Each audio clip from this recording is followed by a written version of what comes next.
سورہ ابراہیم کی آیت نمبر 22، سورہ ابراہیم کا 4واں رکوع اور 13ویں پارے کا 16واں رکوع۔ اللہ رب العالمین نے ارشاد فرمایا، وَقَالَ الشَّيْطَانُ لَمَّا قُضِيَ الْأَمْرُ، اور شیطان کہے گا جب فیصلہ ہو چکے گا اور حساب سے فراغت ہو جائے گی،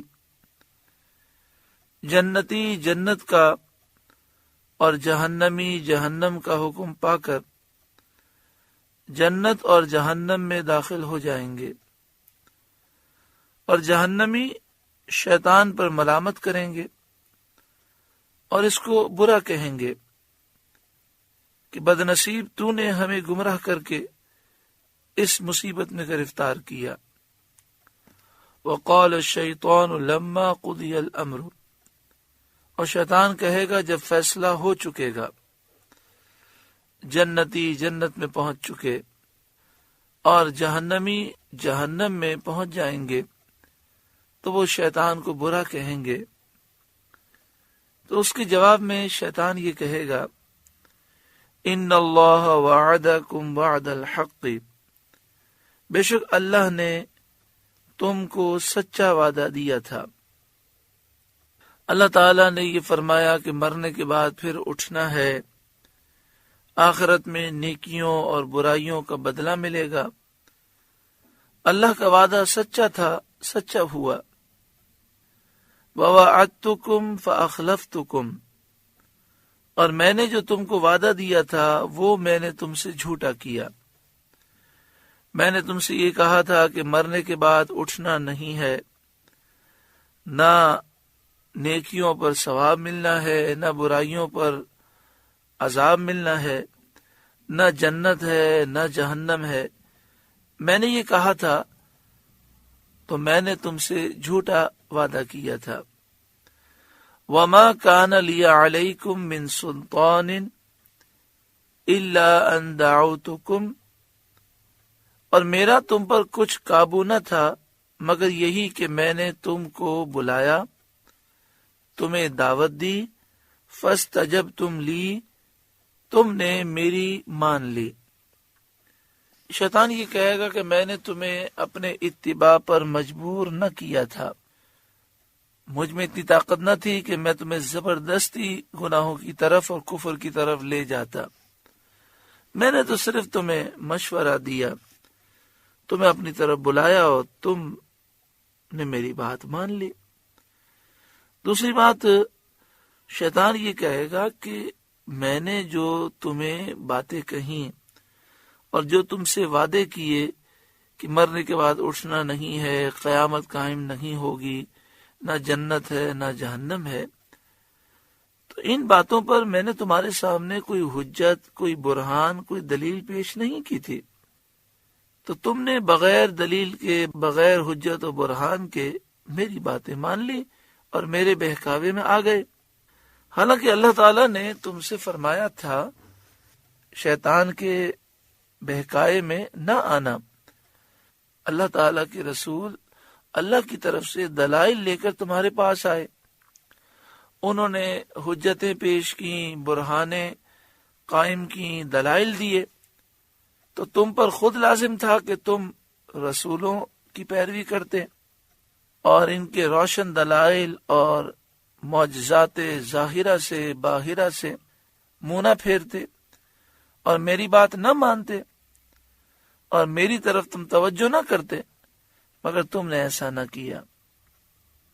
محترم پیارے بھائیوں، اللہ رب العالمین محشر کی شرمندگی سے محفوظ فرمائے۔ شیطان جب یہ کہے گا تو لوگوں کو بہت شرمندگی ہوگی، اور بات بھی دیکھیں بالکل حقیقت ہے کہ شیطان ہمیں نماز سے یا ایمان سے روکنے کا صرف وسوسہ دیتا ہے، مشورہ دیتا ہے۔ اگر ہم نماز کے لیے جانا چاہیں تو نہ وہ ہمارے پاؤں پکڑ سکتا ہے، نہ ہمیں وہ روک سکتا ہے، صرف وہ وسوسہ دیتا ہے، یہ کام کر لیں، وہ کام کر لیں، افسوس ہم اس کی بات مان لیتے ہیں اور گناہوں بھری زندگی گزارتے ہیں۔ شیطان کو کوئی ایسی طاقت تو حاصل نہیں جو بیچ میں کھڑا ہو جائے اور کہے کہ میں آپ کو یہ نیک کام نہیں کرنے دوں گا۔ صرف وہ ایک خیال ذہن میں ڈالتا ہے، پھر شیطان کی باتوں پر شیطان کے پاس کوئی دلائل بھی نہیں ہے۔ اللہ رب العالمین نے قرآن نازل کیا، اس کے محبوب کو ہمارے درمیان بھیجا، نبی اکرم صلی اللہ علیہ وآلہ وسلم نے اتنی پیاری پیاری باتیں ارشاد فرمائیں، پھر ہم اپنی آنکھوں سے دیکھ رہے ہیں کہ جب ہم اللہ اور اس کے رسول کی فرمانبرداری کرتے ہیں، عبادت کرتے ہیں، اچھی زندگی گزارتے ہیں، کتنا سکون ملتا ہے، کتنا چین نصیب ہوتا ہے، کیسی غیبی مدد ہوتی ہے، کیسی برکتیں ہوتی ہیں۔ اور ہم اپنی آنکھوں سے دیکھتے ہیں کہ جب ہم گناہ کرتے ہیں تو گناہوں کی کیسی نحوستیں آتی ہیں۔ اس کے باوجود افسوس اگر ہم شیطان کی باتیں مانیں۔ شیطان پھر کہے گا فَلَا تَلُومُونِي وَلُومُوا أَنفُسَكُمْ، تو اب مجھ پر الزام نہ رکھو، خود اپنے اوپر الزام رکھو، مجھے ملامت نہ کرو، اپنے آپ کو ملامت کرو، کیونکہ میں دشمن ہوں اور میری دشمنی ظاہر ہے۔ تو جب میں تمہارا دشمن تھا، میری دشمنی ظاہر تھی، تو دشمن سے خیر خواہی کی امید رکھنا ہی بے وقوفی اور حماقت ہے۔ تو تم نے مجھ سے خیر خواہی کی امید کیوں رکھی؟ میری بات کیوں مانی؟ میں نے تمہیں کیا دیا تھا؟ تمہارے رب نے تمہیں زندگی دی، ساری نعمتیں دی، لیکن تم نے اپنے رب کی بات نہ مانی اور میری بات مانی۔ ما انا بمصرخکم وما انتم بمصرخی، نہ میں تمہاری فریاد کو پہنچ سکوں نہ تم میری فریاد کو پہنچ سکو، یعنی میں تمہاری مدد نہیں کر سکتا اور آج تم میری مدد نہیں کر سکتے۔ انی کفرت بما اشرکتمونی من قبل، وہ جو پہلے تم نے مجھے شریک ٹھہرایا تھا میں اس سے سخت بیزار ہوں۔ شریک ٹھہرانے سے مراد یہ ہے کہ مشرکین نے جو بتوں کی پوجا کی شیطان کے کہنے پر کی، اسی طرح شیطان کی باتیں ماننا اور رب کے حکم کے مقابلے میں شیطان کی باتوں کو فوقیت دینا واقعی بہت بڑی نادانی ہے۔ ان الظالمین لہم عذاب علیم، بے شک ظالموں کے لیے دردناک عذاب ہے۔ وَأُدْخِلَ الَّذِينَ آمَنُوا وَعَمِلُوا الصَّالِحَاتِ جنات، اور وہ جو ایمان لائے اور اچھے کام کیے وہ جنتوں میں داخل کیے جائیں گے۔ تجری من تحتها الانہار، جن کے نیچے نہریں رواں دواں ہیں، خالدین فیہا، ہمیشہ ان میں رہیں گے، بِإِذْنِ ربہم، اپنے رب کے حکم سے۔ تحیتہم فیہا سلام، اس میں ان کے ملتے وقت کا اکرام سلام ہے، یعنی ان کی تعظیم سلام کے ساتھ کی جائے گی، ان کو عزت بخشی جائے گی، اللہ تعالی کی طرف سے سلام انہیں ملے گا، فرشتوں کی طرف سے اور آپس میں ایک دوسرے کی طرف سے ان کے لیے سلام ہے۔ الم تر کیف ضرب اللہ مثلا کلمۃ طیبۃ، کیا تم نے نہ دیکھا اللہ نے کیسی مثال بیان فرمائی پاکیزہ بات کی، یعنی کلمہ توحید کی۔ اللہ تعالیٰ نے کیسی مثال بیان فرمائی کہ جب کوئی شخص کافر ہو اور کلمہ طیبہ پڑھے، کلمہ توحید پڑھے، مسلمان ہو جاتا ہے، پھر مسلمان ساری زندگی اس کلمے سے پیار کرتا ہے اور اس کلمے کا نور اس کے لیے قبر اور آخرت میں بھی نور کا باعث ہوتا ہے۔ تو فرمایا اللہ تعالیٰ نے اس پاکیزہ بات کی، اس پاکیزہ کلمے کی کیسی مثال بیان فرمائی، کشجرۃ طیبۃ، جیسے پاکیزہ درخت، اصلها ثابت، جس کی جڑ قائم ہے، وفرعها فی السماء، اور شاخیں آسمان میں ہیں۔ کلمہ ایمان کی مثال ایک ایسے درخت سے بیان کی گئی کہ جس کی جڑیں زمین میں بہت مضبوط ہوں اور قائم ہوں، دور دور تک پھیلی ہوئی ہوں، اور تنا انتہائی طویل ہو، اور اس کی شاخیں آسمان میں پھیلی ہوئی ہوں۔ تو یہ ایسا درخت ہے جو ہر وقت پھل دے گا، ہر وقت سرسبز و شاداب رہے گا۔ اسے پانی نہ بھی دیا جائے تو اس کی جڑیں دور دور تک پھیلی ہوئی ہیں، وہ خود ہی پانی حاصل کر لیتی ہیں۔ ایسے ہی کلمہ ایمان ہے کہ اس کی جڑ مومن کے دل کی زمین میں ثابت اور مضبوط ہوتی ہے، اور اس کی شاخیں یعنی نیک اعمال آسمان میں پہنچتے ہیں، اور اس کے ثمرات برکت اور ثواب ہر وقت حاصل ہوتے ہیں۔ یعنی یہ ایمان کا کلمہ مومن کے دل میں ثابت اور مضبوط ہے۔ اس کی برکت سے مومن کے نیک اعمال آسمانوں میں پہنچتے ہیں، اور ان نیک اعمال کی برکتیں اور ثواب مومن دنیا اور آخرت میں حاصل کرتا ہے۔ حدیث شریف میں ہے، سید عالم صلی اللہ تعالی علیہ وآلہ وسلم نے صحابہ کرام سے فرمایا، وہ درخت بتاؤ جو مومن کے مثل ہے، اس کے پتے نہیں گرتے اور وہ ہر وقت پھل دیتا ہے۔ یعنی جس طرح مومن کے اعمال ضائع نہیں ہوتے اور اس کی برکتیں ہر وقت حاصل رہتی ہیں۔ صحابہ کرام نے بہت سوچا، ایسا کون سا درخت ہے جس کے پتے نہ گرتے ہوں اور جس کا پھل ہر وقت موجود رہتا ہو؟ چنانچہ جنگل کے درختوں کے نام لیے۔ جب ایسا کوئی درخت خیال میں نہ آیا تو حضور صلی اللہ علیہ وآلہ وسلم سے پوچھا۔ آپ صلی اللہ علیہ وآلہ وسلم نے فرمایا، وہ کھجور کا درخت ہے۔ حضرت عبداللہ بن عمر رضی اللہ تعالی عنہما نے اپنے والد ماجد حضرت عمر رضی اللہ تعالی عنہ سے عرض کیا کہ جب حضور صلی اللہ تعالی علیہ وآلہ وسلم نے دریافت فرمایا تھا تو میرے دل میں آیا تھا کہ یہ کھجور کا درخت ہے، لیکن بڑے بڑے صحابہ تشریف فرما تھے، میں چھوٹا تھا، اس لیے میں ادباً خاموش رہا۔ حضرت عمر رضی اللہ تعالی عنہ نے فرمایا کہ اگر تم بتا دیتے تو مجھے بہت خوشی ہوتی۔ تؤتی اکلها کل حین باذن ربها، ہر وقت اپنا پھل دیتا ہے اپنے رب کے حکم سے۔ وَيَضْرِبُ اللَّهُ الْأَمْثَالَ لِلنَّاسِ لَعَلَّهُمْ يَتَذَكَّرُونَ، اور اللہ لوگوں کے لیے مثالیں بیان فرماتا ہے کہ کہیں وہ سمجھیں اور ایمان لائیں، کیونکہ مثالوں سے معنی اچھی طرح دل میں جاگزین ہو جاتا ہے۔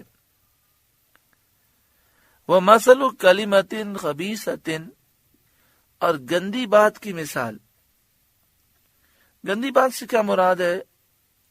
یعنی وہ گفتگو جو کفریہ ہے، کلمہ کفر، وہ جملے جو مومن کو بھی کافر بنا دیتے ہیں، وہ جملے جو کافر بکتے ہیں۔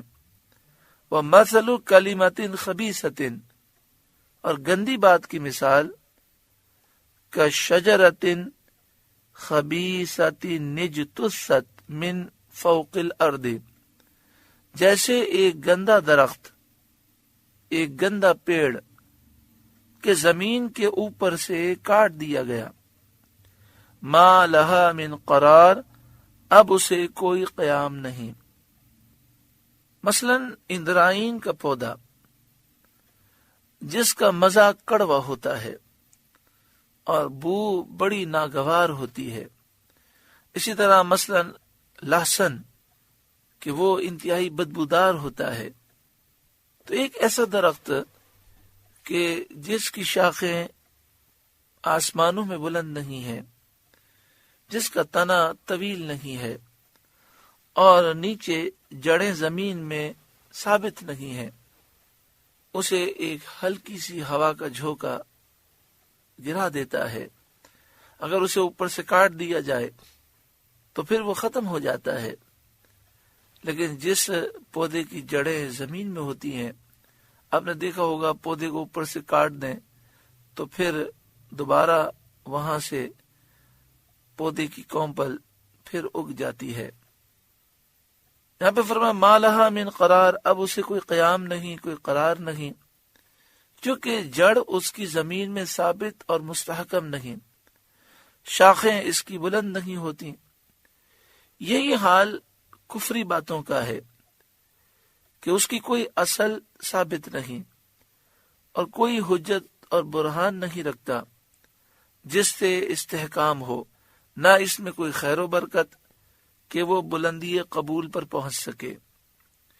یثبت اللہ الذین آمنوا بالقول الثابت فی الحیات الدنیا وفی الآخرہ، اللہ ثابت رکھتا ہے ایمان والوں کو حق بات پر دنیا کی زندگی میں اور آخرت میں، یعنی اللہ تعالی ایمان والوں کو کلمہ ایمان پر ثابت رکھتا ہے دنیا کی زندگی میں، کہ وہ ابتلا اور مصیبت کے وقتوں میں بھی صبر کرتے ہیں اور ایمان پر قائم رہتے ہیں، حق کی راہ میں وہ ثابت قدم رہتے ہیں، حق کی راہ سے اور دین اسلام سے نہیں ہٹتے، یہاں تک کہ ان کی زندگی کا خاتمہ ایمان پر ہوتا ہے۔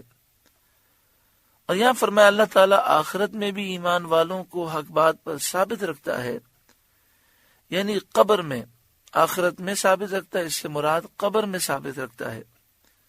آخرت کے منازل میں سے پہلی منزل قبر کی منزل ہے، جب منکر نکیر آ کر ان سے پوچھتے ہیں تمہارا رب کون ہے، مر ربو کا، تمہارا دین کیا ہے، ما دینو کا، اور سید عالم صلی اللہ علیہ وآلہ وسلم کی طرف اشارہ کر کے پوچھتے ہیں کہ ان کی نسبت تو کیا کہتا تھا، ما کنت تقول فی ھذا الرجل، تو مومن اس منزل میں اللہ کے فضل سے ثابت رہتا ہے اور کہہ دیتا ہے میرا رب اللہ ہے، ربی اللہ، میرا دین اسلام ہے، دینی الاسلام، یہ میرے نبی ہیں محمد مصطفیٰ صلی اللہ علیہ وسلم، اللہ کے بندے، اس کے رسول۔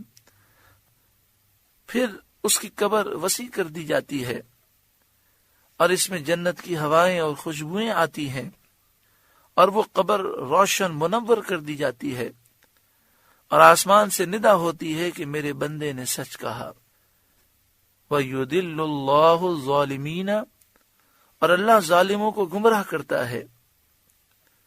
وہ قبر میں منکر نکیر کو جواب صحیح نہیں دے سکتے، اور ہر سوال کے جواب میں یہی کہتے ہیں ہائے ہائے میں نہیں جانتا۔ آسمان سے ندا ہوتی ہے میرا بندہ جھوٹا ہے، اس کے لیے آگ کا فرش بچھاؤ، آگ کا بچھونا، دوزخ کا لباس پہناؤ، جہنم کی طرف دروازہ کھول دو، اس کو جہنم کی گرمی اور جہنم کی لپٹ پہنچتی ہے، اور قبر اتنی تنگ ہو جاتی ہے کہ ایک طرف کی پسلیاں دوسری طرف آ جاتی ہیں۔ عذاب کرنے والے فرشتے اس پر مقرر کیے جاتے ہیں جو لوہے کے گرزوں ہتھوڑوں سے مارتے ہیں۔ اعاذنا اللہ تعالی من عذاب القبر وثبتنا علی الایمان، اللہ تعالی ہمیں عذاب قبر سے محفوظ فرمائے اور ہمیں ایمان پر ثابت قدمی عطا فرمائے۔ وَيَفْعَلُ اللَّهُ مَا يَشَاءُ، اور اللہ جو چاہے کرے۔ سورہ ابراہیم کا چوتھا رکوع مکمل ہوا۔ اس رکوع میں قبر کا ذکر کیا گیا۔ دعا فرمائے اللہ تعالی ہمیں مرنے سے پہلے مرنے کی تیاری کی توفیق عطا فرمائے، جب ہم اس دنیا سے جائیں تو ایمان کو سلامت لے کر جائیں۔ خیر و عافیت کے ساتھ ہم جئیں، خیر و عافیت سے اس دنیا سے جائیں۔ جب دنیا سے جائیں تو اللہ راضی ہو، اس کے محبوب راضی ہوں۔ اللہ تعالی ہمیں ایسی شاندار رشک بھری شہادت نصیب فرمائے۔ اللہم ارزقنا شہادتا فی سبیلک واجعل موتنا فی بلد حبیبک صلی اللہ علیہ وآلہ وسلم۔ اللہ اللہ